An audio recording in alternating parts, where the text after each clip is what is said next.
Now, Kemi Badenoch has staked her claim even as to why the Conservatives are the only party prepared to start a national inquiry into the grooming gang scandal. National inquiry is a national inquiry. It should look at the whole of the UK. And the fact that all this happening in Scotland is a review shows that the SNP is also not interested in looking at this properly. There's only one party that is brave enough and competent enough to get this done. That's the Conservatives. And those who want to see this issue dealt with should work with us. Well, the Conservative Party leader held a press conference yesterday calling for the government to do more, stressing that no stone be left unturned. So is Badenoch right that Labour are lacking political courage to get the job done? Well, let's speak to the founder of Freedom from Abuse, Marilyn Haws. Good morning to you, Marilyn. Morning. Morning. Yeah, so Kemi Badenoch, I mean, does she have much credibility here? Well, yes, I've been through what she said with a fine-tooth comb last night, and is it really that much different? We want a national inquiry, we know that. The victims or the survivors of this want it as well. But I would have liked to have said, you know, that the Home Office needs to actually establish a criteria and a time frame and choose a chairman and get on with it. You know, the trouble is that it's very difficult for these ladies who are survivors because they've had such depraved abuse meted on them that, you know, there's so much emotional damage. I'm just wondering if they can ever really agree. I mean, I think it has to be judge-led. And I don't understand why maybe Baroness Louise Casey might not be involved, because I think what she came out with was, I think, quite a shock for Keir Starmer, because he doesn't want the ethnicity thing mentioned, does he? I mean, he's pushed into a corner now.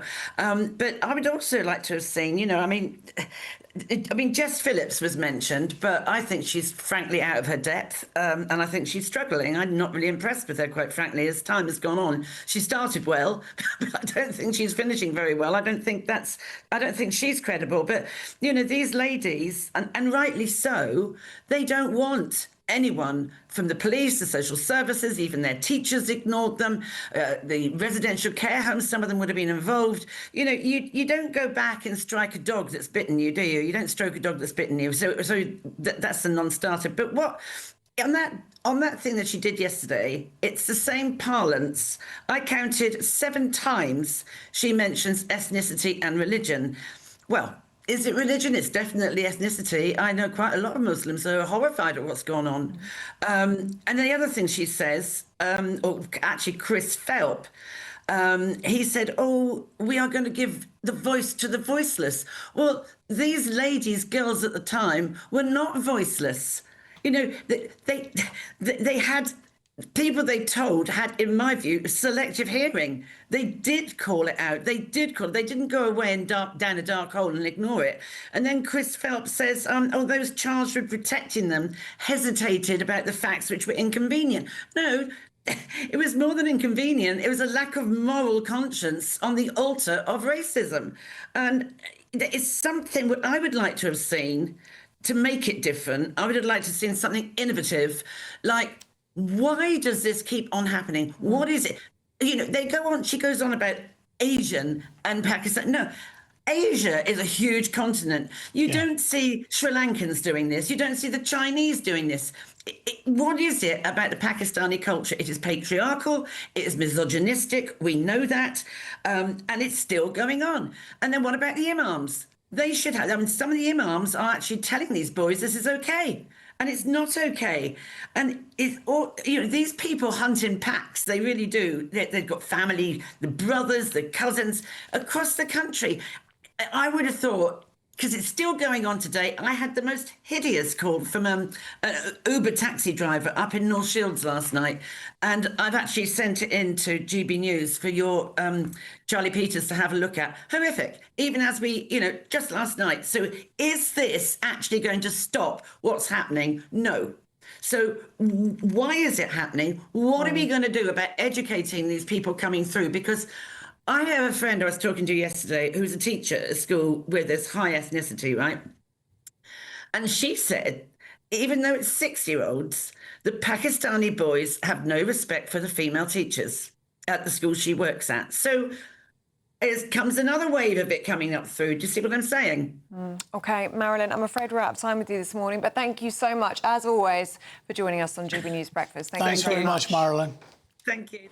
Now, a Home Office spokesman said the abuse of children by grooming gangs is one of the most horrific crimes imaginable. We will do everything in our power to ensure that these crimes never happen again. 2 teenage Afghan asylum seekers who abducted and raped a 15-year-old girl have been handed down custodial sentences. Jan Jahanzeb was given 10 years and 8 months, with Israr Niazal sentenced to 9 years and 10 months for the attack, which took place in Leamington Spa in May. Well, the pair have been ordered to register as sex offenders for life and could now face deportation, with their victims saying the attack changed her as a person. Well, criminal defence lawyer Marcus Johnson joins us now down the line. Mr Johnson, good morning to you. Good morning. An absolutely horrific case. The details of this are just, chilling to say the very least. With regards to these 2 young men, we believe they're 17, that's only a guesstimate. But there's some suggestion that one of these young men might not be up for deportation, that he could somehow resist that. Is that, do you think, a realistic prospect? It's possible. It is possible, Mark. It's very interesting the way this case has been dealt with by the authorities, in that there seems to me of some kind of deal that's been done between the defence lawyers and the prosecution service. He was 16 at the time of the offence, about to turn 17. Had he entered a guilty plea or been convicted when either of them were 17 years old, there would have been automatic deportation. He actually entered his guilty plea the day before he was 17, thereby avoiding the automatic deportation. So he may still be deported, but there's no automatic deportation right.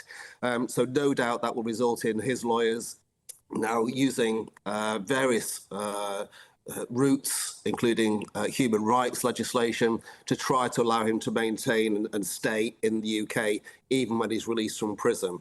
I noticed one of his the barrister for Niazal said that he may still be able to make a life for himself in the UK, which is quite extraordinary, considering the horrific offence that he's committed after being in the UK only a very short period of time.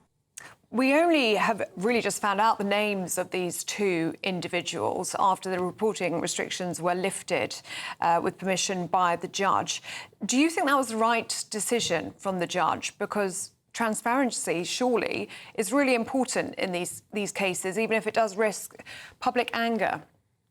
I think transparency is extremely important, Ellie. It's something we've not seen in the criminal justice system for a long time.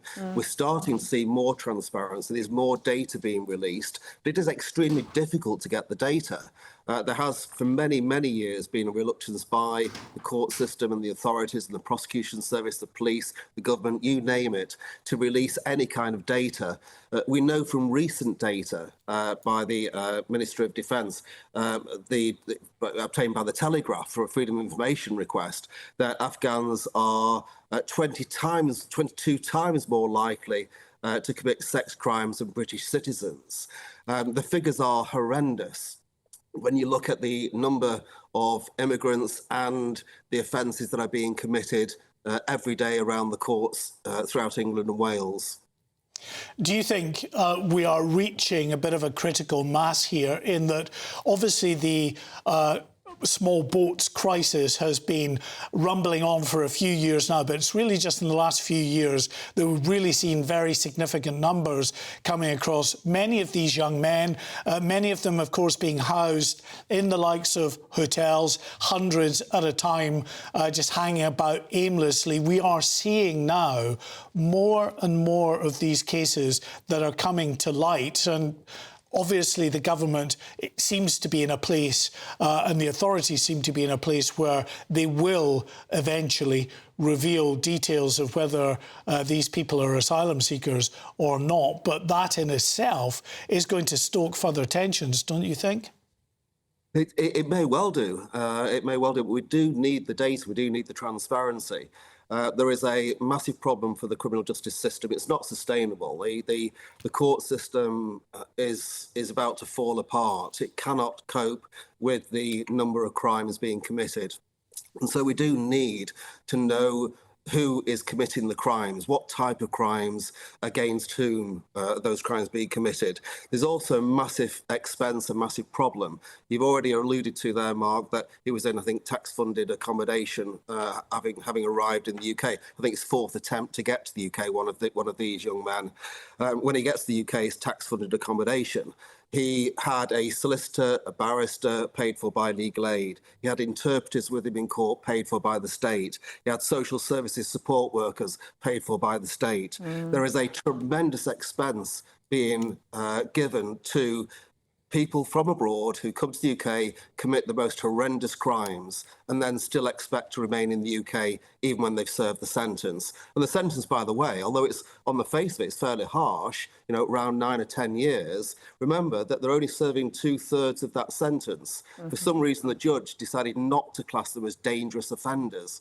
Had they been classed as dangerous offenders, they would have been subject to a longer sentence and could only be released with the agreement of the parole board. That wasn't invoked in this situation. So they're now eligible for automatic release after 2/3, which means they'll serve around about 6 years in prison. Can I just ask you very briefly as well, Marcus, before we wrap up? You mentioned there that the judge decided not to categorise them in this category of dangerous offenders, but also in her remarks, the sentencing remarks, speaking about understanding that they come from a different culture to the UK. Does this not seem a little ill-judged, given that, whatever the culture, child rape is illegal in any culture, surely? That's correct. The judge's remarks were strange. The judge said that she accepts significant cultural differences between Afghanistan and the UK. But then again did impose a relatively high sentence and lifted reporting restrictions so that details could be reported in the press. I think there is some element of pressure upon the judge by the authorities, possibly by the government, because the backlash had the details being kept secret and kept hidden. So there is an influence that's imposed by the government, I think, on these cases, which also raises questions about should judges be allowed to deal with these cases? For example, if this had gone to a trial, would this be trial by jury, or would this be one of those cases that now goes to a single judge? With the age of the person, it would likely be in a single judge. But there is a lot of pressure put on judges nowadays. It's a very difficult job to get that decision right, whichever way they go. Had they released data, not released data, the length of the sentence, they're always open to criticism. But there were some strange remarks made by the judge in this particular case. OK, Marcus Johnson, criminal defence lawyer. Really good to get your thoughts on that this morning. Thank you very much for your time.